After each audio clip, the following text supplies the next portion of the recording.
ঘটনাটি 2003 সালের। আমি যার ঘটনা বলবো তার নাম আনোয়ার আনোয়ার চাচা বলে ডাকি আর কি আমি। জি। উনি চট্টগ্রামের স্থানীয় স্থানীয় বাসিন্দা। তিনি অনেকদিন ধরে চট্টগ্রামে বসবাস করে। তিনি শুরু থেকে চট্টগ্রামে মানে সিএনজি চালায়। একদিন তিনি 2003 সালে ঘটনা, একদিন তিনি জিএসির মোড় থেকে আন্দরকিল্লা যাওয়ার জন্য একটা ভাড়া নেন, মানে সাধারণ দিনের মতো একটি ভাড়া নেন। তারপর আন্দরকিল্লা যাওয়া স্বাভাবিকভাবে আন্দরকিল্লা পৌঁছায়। তিনি আন্দরকিল্লা পৌঁছানোর পর তিনি যেখানে নামায় তার মানে প্যাসেঞ্জারকে যেখানে নামায়, সে ওখান থেকে রাস্তা ক্রস করতে যে অ্যাক্সিডেন্ট করে। আচ্ছা। অ্যাক্সিডেন্টের ফলে 10টার সময় তো চট্টগ্রামে মানে জ্যাম একটু কম থাকে। এর ফলে মানে গাড়ি ঘোড়া বেশি একটা ছিল না, তাই তার সিএনজিতে করেই তাকে চট্টগ্রাম মেডিকেল কলেজে ভর্তি করা হয়। এক সময় সে মারা যায়, প্যাসেঞ্জারটা মারা যায়। আচ্ছা। সে তাকে মর্গে রেখে চলে আসে বাসায়। ওকে। বাসায় চলে আসার পর সে স্বাভাবিকভাবেই সিএনজি চালায় অনেক রাত পর্যন্ত, এবং রাত্রেবেলা বাসায় এসে যেহেতু একটা লাশ সিএনজি মানে তখন স্পটে ডেট হয়েছে যাওয়ার পর জানতে পারে একটা লাশ সিএনজিতে করানো হয়েছে, মানে সিএনজিতে অনেক রক্ত লেগেছিল। তো রক্ত পরিষ্কার করতে গিয়ে উনি একটা ব্যাগ খুঁজে পায়। আচ্ছা। ব্যাগের মধ্যে উনি কৌতূহলবশতই ব্যাগটা খুলে দেখে যে ব্যাগের ভিতরে 1000 টাকা 2টি বান্ডিল। আচ্ছা। ব্যাগের গায়ে একটু ছোপ ছোপ রক্ত লেগে আছে, তা উনি অনেকটা লোভে পড়ে যায়। আচ্ছা। লোভে পড়ে টাকাটা নিয়ে বাসা আলমিরাতে রেখে দেয় এবং তার ওয়াইফকে বলে যে এই টাকা আমি লটারি থেকে জিতেছি। আচ্ছা। পরের দিন সকালে স্বাভাবিকভাবে উঠে উনি আলমিরা খুলে টাকা গোনার জন্য, মানে টাকা গুনতে চায় আর কি। আলমিরা খুলে উনি দেখে যে আলমিরার ভিতরে অসংখ্য লাল পিঁপড়া। মানে উনি যেভাবে বর্ণনা করেছে যে আলমিরা ভরে শুধু লাল পিঁপড়া। ওকে। এত লাল পিঁপড়া মানে সব জায়গায় লালে লাল হয়ে গেছে এরকম লাল পিঁপড়া। তো উনি পানি দিয়ে লাল পিঁপড়া সব মেরে পরিষ্কার করে আবার টাকাটা গুনে, যেহেতু পলিথিনে ব্যাগ ছিল যে টাকা ভেজেনি, টাকাটা গুনে আবার টাকা রেখে দেয়। তারপর উনি এটা কিছু মনে করেন না, ভাবে যে রক্ত লেগেছিল, পিঁপড়া আসতে পারে, সেজন্য উনি সিএনজি চালাতে আবার চলে যায়। উনি সারাদিন নর্মালি সিএনজি চালায় এবং 8টা থেকে 9টা হবে, বেশি রাত না চট্টগ্রাম অনুযায়ী। 8টা থেকে 9টার সময় উনি জিএসির মোড় থেকে আবার একটা ভাড়া নেয় আন্দরকিল্লার জন্য। আচ্ছা। উনি আন্দরকিল্লার জন্য যখন ভাড়া নেয় তখন উনি হাজারিগুলির মোড় নামে একটা মোড় আছে, ওখানে আর কি লাইট পোস্ট নেই, অনেক অন্ধকার, ওখানে গাড়ি ঘোড়া যেতে চায় না আর কি, ঘুরে যেতে অভ্যস্ত। উনি শর্টকাট নেওয়ার চেষ্টা করে। ওখান দিয়ে যাওয়ার সময় যে সিএনজি মানে প্যাসেঞ্জার ছিল, উনি বলে যে তুই যে লোকে 2 লাখ টাকা নিয়েছিস সেই টাকা ফেরত দে। তো উনি তো হসকটিয়ে যায় যে আমি 2 লাখ টাকা নিয়েছি, যে উনি জানলো কিভাবে। তুমি বললো যে আপনি কি বলছেন চাচা, মানে আপনি কি বলছেন আমি বুঝতে পারতেছি না। তখন বললো কি যে তুই যে কালকে তোর কিছু প্যাসেঞ্জার ঢুকছিল, ওর কাছ থেকে মানে যে প্যাসেঞ্জার ঢুকছিল তার কাছে তুই মানে তার ব্যাগের থেকে 2 লাখ টাকা নিয়েছিস, ওই টাকা ফেরত দিবি। তুই ব্যাগের ভিতর দেখবি যে একটা ঠিকানা আছে, ওই ঠিকানা থেকে তার অফিসের ঠিকানা নিয়ে তার বাসায় যাবি, বাসায় লাশ দিবি এবং অফিসে টাকা দিয়ে আসবি। তিনি খুবই ভয় পেয়ে যায়। মানে উনি ভাবে যে উনি ভৌতিক ভয় পায় না, আসলে উনি ভয় পায় যে আমার মানে উনি সবাই জেনে ফেলেছে যে উনি এভাবে টাকা চুরি করেছে। পিছন দিক তাকিয়ে দেখে কেউ নাই, তখন আর কি ওনার মনে ভৌতিক ভয়টা জাগ্রত হয়। তাই উনি খুবই তড়িঘড়ি করে সিএনজি নিয়ে বাসায় চলে আসে। বাসায় এসে তার ওয়াইফকে সব বলে যে আমি আসলে এভাবে টাকা এভাবে চুরি করেছি, আসলে এটা তো এক প্রকার চুরি। তাই তার ওয়াইফ বলে যে তোমাকে যেভাবে বলা হয়েছে তুমি সেভাবে কাজ করো। উনি টাকা আসলে ব্যাগটা ভালো করে খুঁজে দেখে যে ওখানে একটা ভাঁজ করা একটা কাগজ ছিল, কাগজের ভিতরে অফিসের ঠিকানা আছে। তো অফিসে যায়, অফিস গিয়ে খোঁজ নেন যে এভাবে চেহারা।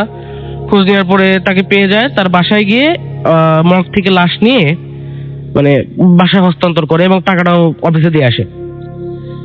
তিনি এখনো মাঝে মাঝে ওই মানে যে প্যাসেঞ্জার তাকে শুনতে পায়, মানে স্বপ্নে দেখতে পায় যে সে তাকে ধন্যবাদ জানাচ্ছে আর কি। ভাই আমার ঘটনা এখানে শেষ। Thank you very much Shaukat ভাই, আপনাকে স্বাগত জানাচ্ছি আজকের ভূত ফিল্মে এবং আশা করছি যে এতক্ষণ পর্যন্ত ভালোই লেগেছে আপনার। এখন আপনার ঘটনা শুনবো আমরা। ধন্যবাদ রাসেল ভাই, আমি সরাসরি ঘটনায় চলে যাচ্ছি। এই ঘটনাটি 2015 সালের সেপ্টেম্বর মাসের, তারিখটা আমার ঠিক মনে নেই। আমার বোনের শ্বশুর বাড়ির একটি নিকট আত্মীয়, তিনি কিডনি ট্রায়ালাইসিস করতে গিয়ে ভারতে মারা যান। আচ্ছা। অল্প বয়সে মারা যান। তো তার মৃত্যু সংবাদটা স্বাভাবিকভাবে আমাদের জন্য খুব শকিং ছিল। জি। ভারতে মারা যাওয়ার কারণে তার মৃতদেহটা মারা যাওয়ার প্রায় 3 দিন পরে চট্টগ্রামে এসে পৌঁছায়। তো সরাসরি এয়ারপোর্ট থেকে চট্টগ্রামের বলুয়ারডিঘি শ্মশানে তার লাশ নিয়ে আসা হয়। এখানে বলে রাখা ভালো, বলুয়ারডিঘি পার হয়ে হচ্ছে যে আমাদের মানে সনাতন ধর্মাবলম্বী যারা আছে তারা মারা যাওয়ার পর সেখানে তাদেরকে দাহ করা হয়। আচ্ছা। তো সরাসরি এয়ারপোর্ট থেকে তার লাশটি নিয়ে আসা হয় এবং লাশটি আস্তে আস্তে বেশ মানে সন্ধ্যা 7টার মতো হয়ে যায় এবং সব ধরনের রিচুয়াল যেটা মানে রিলিজিয়াস যে রিচুয়াল গুলি আছে সেগুলি করে সম্পূর্ণ করার পর তার লাশটি প্রায় 9টার দিকে গ্যাস চুল্লিতে দেওয়া হয়। এখানে একটা কথা বলে রাখা ভালো, সাধারণভাবে আমরা এখানে লাকড়ির চুল্লিতে আমরা সাধারণত মৃতদেহ দাহ করি, কিন্তু তার কয়েকদিন আগ থেকে প্রচন্ড বৃষ্টি থাকার কারণে যার ফলে লাকড়ির চুল্লিতে তার মানে মৃতদেহটি দাহ করা সম্ভব হয়নি। আচ্ছা। যেহেতু গ্যাস চুল্লিতে করা হচ্ছিল, মোটামুটি সবকিছু শেষ হলো। এখানে রাসেল ভাই সবচাইতে বড় যে বিষয়টা, যখন তার মৃতদেহটি আনা হয় শ্মশানে, আমি তখন এক পাশে দাঁড়িয়েছিলাম এবং ওই বোলাটিকে পাশে শ্মশানে যেখানে লাকড়ি চুল্লি আছে তার এই পাশে একটি বটগাছ আছে, বিশাল একটা বটগাছ, সেটা অনেক পুরনো, এবং সেই বটগাছের নিচে একটি কালো বিড়াল দেখতে পাই আমি। এখন সাধারণত দেখা যায় যে কোনো বিড়াল আমার খুব প্রিয় প্রাণী এবং আমার খুব অত্যন্ত আদর লাগে যে বিড়াল দেখলে। এই বিড়ালটিকে দেখে আমার কেন জানি প্রথম থেকে অস্বস্তি বোধ ছিল। আচ্ছা। বিড়ালটি মানে কালো এবং তার চোখের চাউনিটা মানে বেশ তবে ভয়ঙ্করী। আচ্ছা। বারবার কেন জানি আমার চোখটা এত ভিড়ের মধ্যে, যেহেতু সেখানে মৃতের আত্মীয় স্বজন ছিল, আমারও পরিচিত আত্মীয় স্বজন ছিল, তাদের সাথে কথা হতো, মাঝখানে বারবার আমার চোখটা কিন্তু সেই বিড়ালের দিকে চলে যাচ্ছিল। ওকে। এক পর্যায়ে সবকিছু শেষ হলো এবং আমি বাসায় ফিরে আসি। বাসায় ফিরে আসার পর আমি ভাতটা খেয়ে রাতে ঘুমাতে যাই এবং আমি সবসময় দরজা জানলা বন্ধ করে ঘুমাই, ছোটবেলা থেকে এটা আমার অভ্যাস। তবে এটা কোনো ভয়ের কারণে না, এটা আমার মানে নিজস্ব একটা অভ্যাস বলতে পারেন। সেই রাতে যখন লাইট নিভিয়ে শুনলাম, আমার সাধারণত রাতে একটু দেরি করে ঘুম আসে, আমার প্রচন্ড অস্বস্তি হতে লাগলো। আমার মনে হচ্ছিল আমার রুমে কেউ যেন আছে, মানে আমি একটা এক্সিস্টেন্স পেয়ে পাচ্ছিলাম, এই রুমের মধ্যে কেউ আছে। যেটা হয় রাসেল ভাই, দেখবেন যে আপনার পিছনে কেউ এসে দাঁড়ালো, আপনি বুঝতে পারবেন যে আপনার পিছনে কেউ এসে দাঁড়িয়েছে। এই অনুভূতিটা ছিল সেই ধরনের। যাই হোক, আমার কোনো অবস্থাতেই ঘুম আসছিল না এবং এই অস্বস্তিটা কেন হচ্ছে আমি সেটা বুঝতে পারছিলাম না। এক পর্যায়ে আমি যেটা দেখলাম যে আমার বিছানার পাশে, ডান পাশে জানলার পাশে অন্ধকার ছিল, সেই অন্ধকারের মধ্যেও কিন্তু একটা গাঢ় অন্ধকার, একটা মানুষের অবয়ব। এবং এক পর্যায়ে আমি নিজেকে প্রবর্তিতে শুরু করলাম যে আমি বোধহয় আসলে সারাদিন আজকে শ্মশানে ছিলাম, আমার নিকট আত্মীয় মারা গিয়েছে, এগুলি বোধহয় আমার মধ্যে নেগেটিভ একটা ইম্প্যাক্ট করেছে বলে আমি হয়তো এই বিষয়টা আমার হ্যালুসিনেট হচ্ছে। আসলে বিষয়টা এখানে যদি শেষ হয়ে যেত ভালো হতো। সবচেয়ে বড় বিষয়টা ছিল কিছুক্ষণ পরে আমার ওয়াইফ, যে আমার পাশে শুয়েছিল, সে হঠাৎ করে আমাকে বলে, তুমি এখনো ঘুমাওনি? আমি অত্যন্ত অবাক হয়ে যাই, কারণ আমার ওয়াইফ খুব তাড়াতাড়ি ঘুমিয়ে পড়ে এবং তার এই সময় জেগে থাকার কথা না। আমি তাকে জিজ্ঞেস করলাম যে তুমি ঘুমাওনি কেন? সে কিছু না বলে বললো যে বাতিটা জ্বালাও। তো আমি মনে মনে আমার ওয়াইফকে তখন থ্যাঙ্কস দিচ্ছিলাম এই কারণে যে বাতিটা জ্বালানো হোক, সেটা আমি চাচ্ছিলাম আসলে। হয় অনেক। বলতে লজ্জা লাগছিল যেহেতু। বাকিটা আমি তার বলার সাথে সাথে জ্বালাই, এক মুহূর্ত দেরি করি না এবং জ্বালাবার পর তাকে জিজ্ঞেস করলাম কি ব্যাপার, তোমার সমস্যা কি? আসলে সমস্যা কিন্তু রাসেল ভাই আমার নিজেরও ছিল। তো সে বললো যে আমার কেন জানি একটু ভয় লাগছে। আমি বলছি ভয়টা কিসের জন্য, মানে কি? বলছে আমার একটা মনে হচ্ছে যেন ঘরের মধ্যে কেউ আছে। রাসেল ভাই, এই মুহূর্তে আমার অস্বস্তিটা ভয়ে পরিণত হয়। তখনই আমার অস্বস্তিটা ভয়ে পরিণত হতে শুরু করে, কারণ বিষয়টা একটু আগে আমিও ফেস করছিলাম। আমার একই অনুভূতি দুইজনে, কিন্তু রাসেল ভাই বিষয়টা হতে পারত আমার ক্ষেত্রে হ্যালুসিনেশন হচ্ছে, কিন্তু আমার ওয়াইফ তো সারাদিন বাসায় ছিল, সে শ্মশানেও যায়নি, সে বিষয়গুলো ফেসও করেন একদম। তখনই আমার মধ্যে ভয়টা কাজ করা শুরু করে এবং আমি তাকে জিজ্ঞেস করলাম যে কেন তোমার মধ্যে এই ধরনের অসুস্থ হচ্ছে না? সে বলছে আমার বিছানার ডান পাশে জানলার পাশে মনে হচ্ছিল একটা অন্ধকার অবয়ব কে দাঁড়িয়ে আছে। রাসেল ভাই, এই বিষয়টা সে আমার ডান পাশে ছিল, আমি আমার বিছানার ডান পাশে যা দেখলাম সেও ডান পাশে তা দেখি। এই পর্যায়ে কিন্তু আমি প্রচন্ড ভয় পেতে শুরু করলাম রাসেল ভাই। আজকে পর্যন্ত আমার পরিবারের কাউকে আমি এই কাহিনীটা ডিসক্লোজ করিনি, কারণ তারা হয়তো ভয় পাবে। তারপর সারা যেটা হলো, আমরা লাইট জ্বালিয়ে রাখলাম এবং এক পর্যায়ে যখন ভোরে ফজরের আজান পড়ে, এখানে আরেকটা বিষয় উল্লেখ করার মতো, ফজরের আজান পড়ার সাথে সাথে রাসেল ভাই ঘরের ভারী বাতাসটা সম্পূর্ণভাবে হালকা হয়ে যায়। আমি এটা আসলে কিভাবে এক্সপ্লেইন করবো বুঝতে পারছি না। মানে এটা আমি জানি এবং আমার ওয়াইফ জানে, ঠিক সেই মুহূর্তে ঘরের পরিবেশটা সাডেনলি চেঞ্জ হয়ে যায়, মানে র্যাম্পেন্টলি চেঞ্জ যাকে বলা হয়। এবং এরপর আমরা ঘুমিয়ে পড়ি, নিশ্চিন্ত মনে ঘুমিয়ে পড়ি।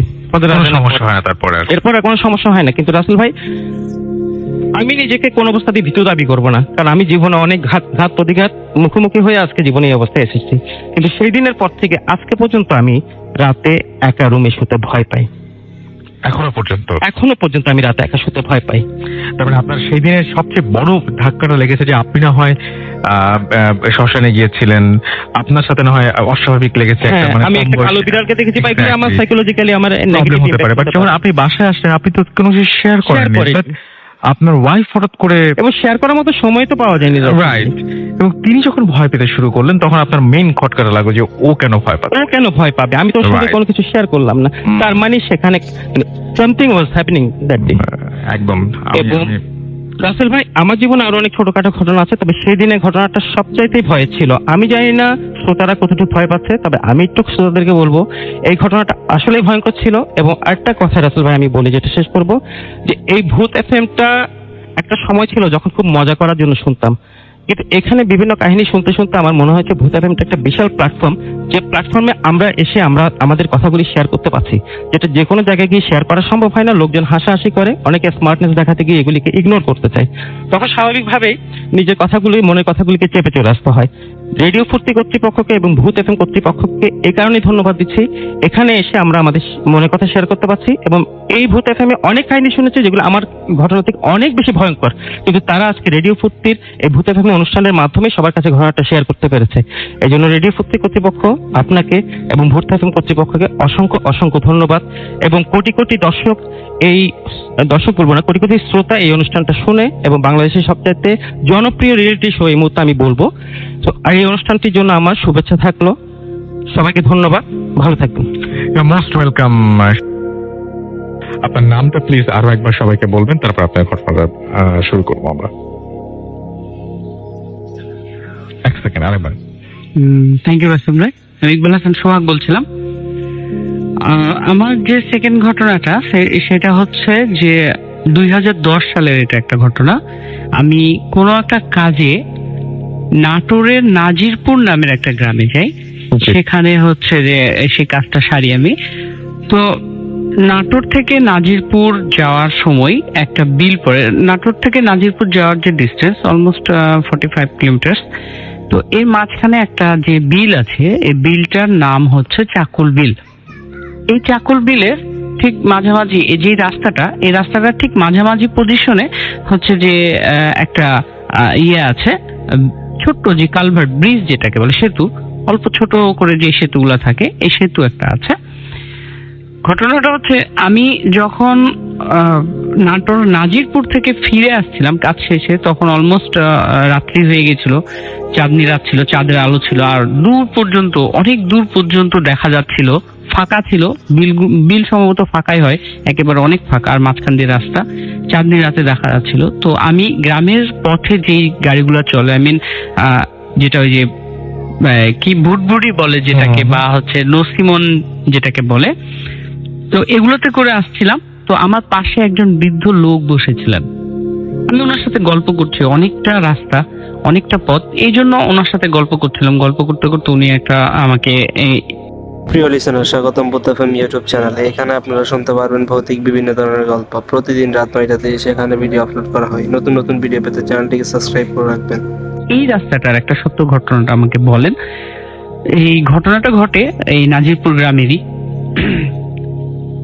বিষয়টা হচ্ছে যে সেই যে ব্রিজ, এই ব্রিজটা, আরো একটা কথা বলে রাখি ভালো, যেটা হচ্ছে যে এই ব্রিজের দক্ষিণ পাশে প্রায় 100 গজ দূরে একটা বটের গাছ আছে, এটা এখন আছে।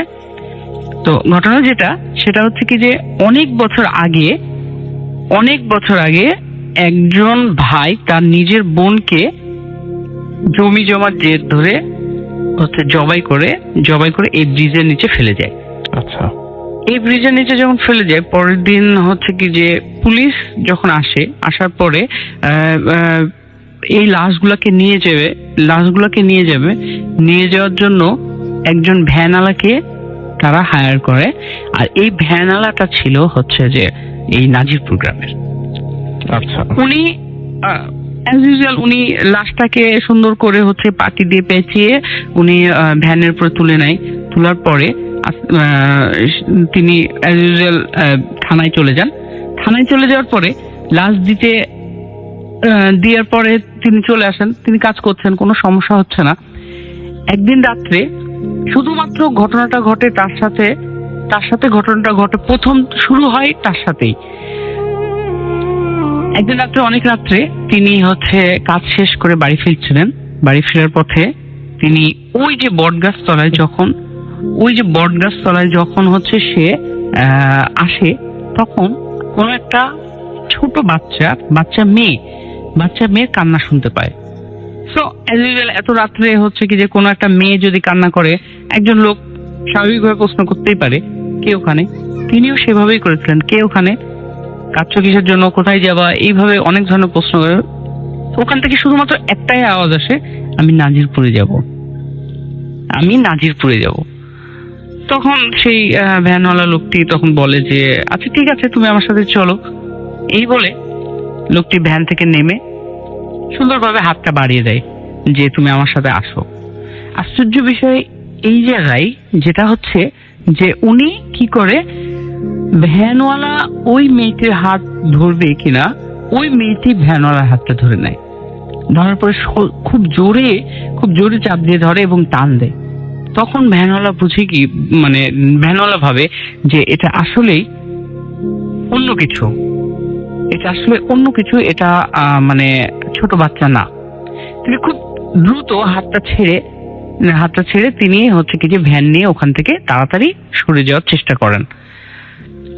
আমি আগেই বলেছি যে বটগাছ থেকে ব্রিজটি হচ্ছে 100 গজ দূরে। তো যত দ্রুত যাওয়ার চেষ্টা করে, ব্রিজ পার হওয়ার চেষ্টা করে, সে কিন্তু পারে না, তত দ্রুত ব্রিজ পার হতে পারে না, মানে ব্রিজের কাছে যেতে পারছে না। তার মানে কি, তাকে পিছন থেকে বা তার গাড়িটি অনেক ভারী হয়ে গেছে, সে এরকম ফিল করছে। অলমোস্ট যখন সে ব্রিজের কাছে পৌঁছে যায়, আর সে তো মনে মনে দোয়া দরুদ পড়ছে, আল্লাহর নাম করছে বা দোয়া দরুদ করছে, কি বিপদে পড়েছে। সে যখন ব্রিজের কাছে পৌঁছে যায়, তখন মানে সে যে জিনিসটা দেখে সেটা সবচেয়ে আশ্চর্যজনক জিনিস ছিল, যেটা হচ্ছে যে সে ব্রিজের উপরে দেখছে যে পুরো ব্রিজটা রক্তে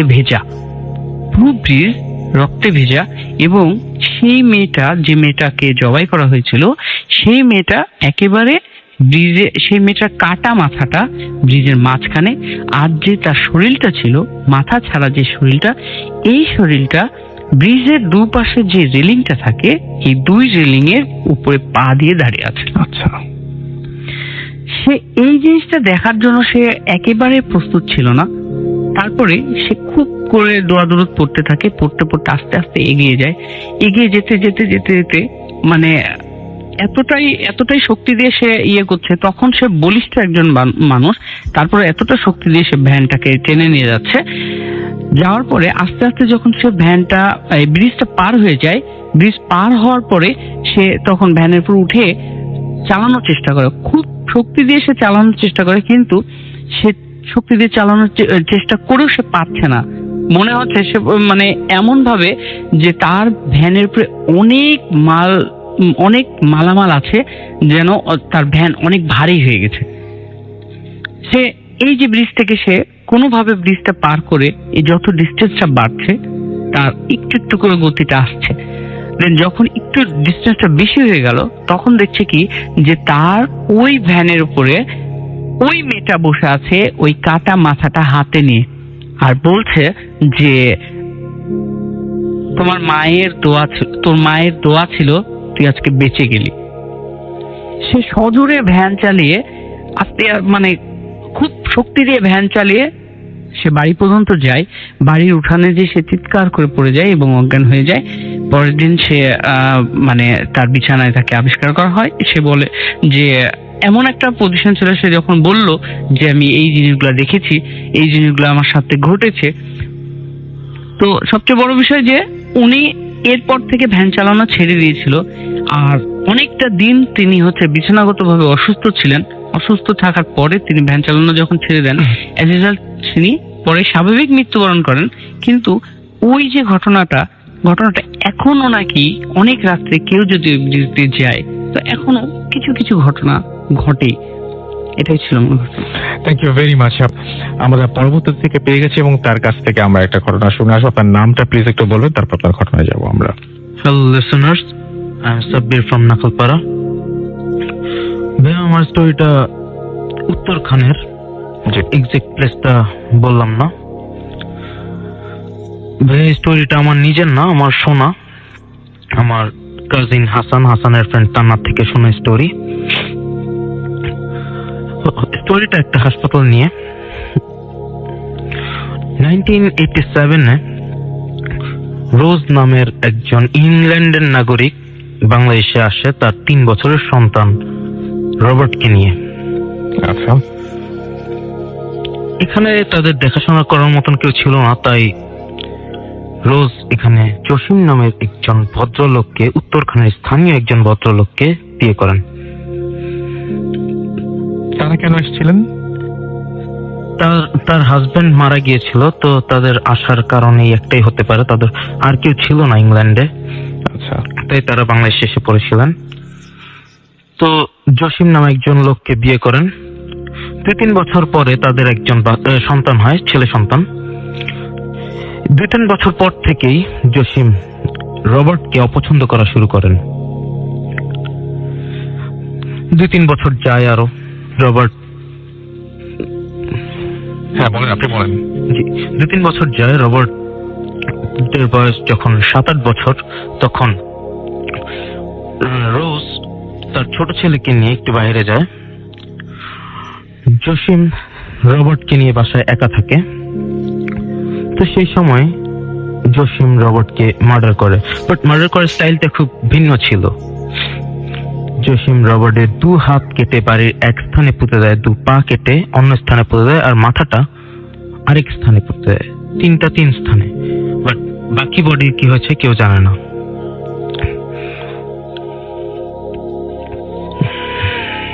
জি, তারপরে? জি। পরে রোজ আসেন। আসার পর তিনি রবার্টকে খোঁজাখুঁজি করে, বাট রবার্টকে খুঁজে পায় না। না পাওয়ার কারণে তারা ভাবে যে রবার্ট হারিয়ে গিয়েছে বা কোন জায়গায় চলে গিয়েছে। এভাবেই আরো 2-3 বছর যায়। হঠাৎ জসিমকে দেখা যায়, তিনি মেন্টালি প্রবলেম হতে থাকে তার। তিনি বিভিন্ন জায়গায় রবার্টকে দেখতে থাকেন। তিনি রবার্টকে দেখতেন এবং ভয় পেতেন। কিন্তু রবার্ট কোথা থেকে আসবে? তিনি রবার্টের মার্ডার করেছেন, বাট তাও তিনি রবার্টকে দেখতেন। পরে একদিন তিনিও হারিয়ে যায়, বাট যেদিন উনি হারিয়ে যায় এরপর আগের দিন রোজকে তিনি সত্যি কথাটা বলে দেন যে তার সন্তানকে তিনি মার্ডার করেন। তাই জি, তারপরে? জি। তো রোজ এতে খুব রাগারাগি করেন এবং খুব রাগ করে জসিমকে বাড়ি থেকে বের করে দেয়, এবং পরের দিন থেকে জসিমের আর কোনো খোঁজ খবর পাওয়া যায় না। জসিমের আর কোনো খোঁজ খবর পাওয়া যায় না। পর রোজ তার ছোট সন্তানকে নিয়ে বসবাস করে, বাট 2-3 বছর পর তিনি চিন্তা করেন যে এখানে একটি হসপিটাল নির্মাণ করবেন, এবং যে কথা সেই কাজ, তিনি হসপিটাল নির্মাণ কাজ শুরু করেন। এবং তখনই তিনি ছিন্ন বিচ্ছিন্ন দেহের অংশগুলো পান রবার্টের। মাথা আর পায়ের অংশ দুটো ঢাকা মেডিকেলে পাঠানো হয়, বাট হাতের কবরটা এখনো ওই হাসপাতালে আছে, হাসপাতালের পাশে। হাসপাতালটি নির্মাণ করা হয় ভালোভাবে, বাট নির্মাণ করার পরে পেশেন্টরা হাসপাতালে থাকতে পারতো না। পেশেন্টরা বিনা ধরনের সমস্যা হতো পেশেন্টদের? পেশেন্টরা বিনা কারণে সুইসাইড করতো সবাই, মানে কম বেশি সবাই, মানে হঠাৎ করেই? হ্যাঁ, হঠাৎ করে, কোনো কারণ ছাড়া। কেবিনে ছিল পেশেন্টরা, কেবিন ছিল, এখানে ওয়ার্ড ছিল না। 20-25টা কেবিন ছিল, এবং নার্স এবং ওয়ার্ড বয় খুব কম ছিল। হাসপাতাল খুব বড় ছিল, বাট ওই অনুযায়ী নার্স বা ওয়ার্ড বয় খুব একটা ছিল না। তাই তারা ওইভাবে কেয়ার নিত না রোগীদের, এবং রোগীরা সুইসাইড করত। এবং সুইসাইড করার ধরনটা ছিল এরকম যে তারা বেডের চাদর দিয়ে ফ্যানের সাথে ফাঁসি দিত, বা ছুরি দিয়ে হাতের রক কেটে সুইসাইড করত। তো এরকম যায় 4-5 জন পেশেন্ট এরকম সুইসাইড হয়। তো তারা কয়েকটা রুম বাদে হসপিটাল চালাতে থাকে। বাট এরপরও দেখে যে না, এটা থামতেছে না, পেশেন্টরা সুইসাইড করতেছে। তো এই কারণে হসপিটালটা বন্ধ করে দেয়। বাট গেটটা খোলাই থাকে, যে আশেপাশে মানুষ, পুকুর আছে হাসপাতালের আশেপাশে, আবার 4-5টা পুকুর পাশে হাসপাতালের বাউন্ডারির ভিতরে, 5টা পুকুর হাসপাতালের পিছনে, ডান দিকে 3টা এবং বাদিকে 2টা পুকুর। তো এই 5টা পুকুর আছে। তো এই পুকুরেও নাকি মানুষ সুইসাইড করতে দেখা গেছে। মানুষ দেখতো যে কেউ একজন গিয়ে লাফ দিয়ে সুইসাইড করেছে, কিন্তু যে সুইসাইড করেছে তার মানে আমি বুঝতে পেরেছি আপনার ঘটনাটা। Thank you very much. আপনার ঘটনা আমি বুঝতে পেরেছি, এবং আপনি বলতে চাচ্ছেন যে এই সব কিছুই আপনার হতো সেই ঘটনাটার পর থেকে, এবং ওই ছেলেটাকে বা ওকে হচ্ছে এরকম ভাবে হত্যা করার পর থেকে। এই ঘটনাটা উত্তরখান? জি, উত্তর। আচ্ছা, থ্যাংক ইউ ভেরি মাচ। প্রিয় লিসেনার, শেষ পর্যন্ত ভিডিওটি দেখার জন্য আপনাকে অনেক ধন্যবাদ। আমরা প্রতিদিন রাত 9টা 30 সেখানে ভিডিও আপলোড করে থাকি। নতুন নতুন ভিডিও পেতে চ্যানেলটিকে সাবস্ক্রাইব করে রাখবেন। আর আপনাদের জীবনে ঘটে যাওয়া কোনো কাহিনী যদি শেয়ার করতে চান তাহলে আমাদের হোয়াটসঅ্যাপে যোগাযোগ করতে পারেন, আমরা আপনাদের কাহিনীগুলোকে শেয়ার করব।